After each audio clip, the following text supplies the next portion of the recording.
We received it and we are studying it.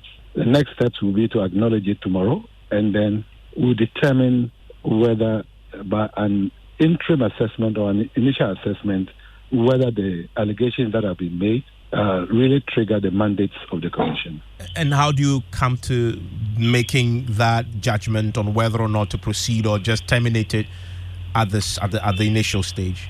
It depends on what is in the petition and what has been attached as part of the documents which were brought in by the petition.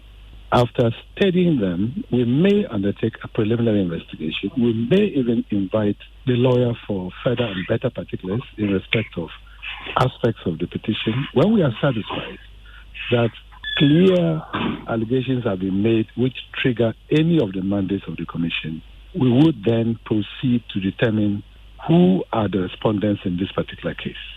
Because, the report is quite broad, touches so many people, and so the ones who are germane will certainly be the ones we will look for. And then we would request them to make any comments that they have, of course, as natural justice will require. And then the next steps will be determined by the procedures of the Commission. And just a bit on the CHRAJ's on Monday, because this has to do with illegal mining in Galamsey and people's alleged involvement in largely allegations of destruction of the environment.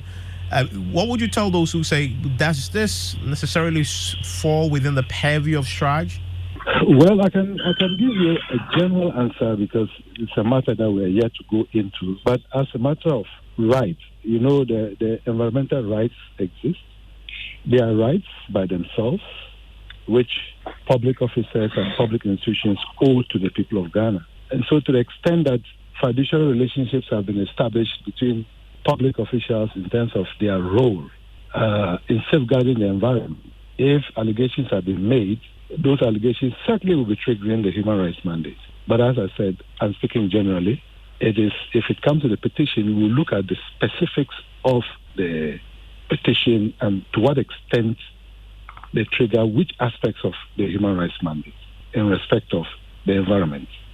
Does the fact that this is such a high-profile matter that went before the president, involves, ministers, a former one who altered it, was a chair of a committee the president himself set up, does it change anything? Does it change your approach? Does it expedite it further? Does it add extra spice to your work that you're doing? This is a constitutional body. We will perform our mandate as required of us by the Constitution.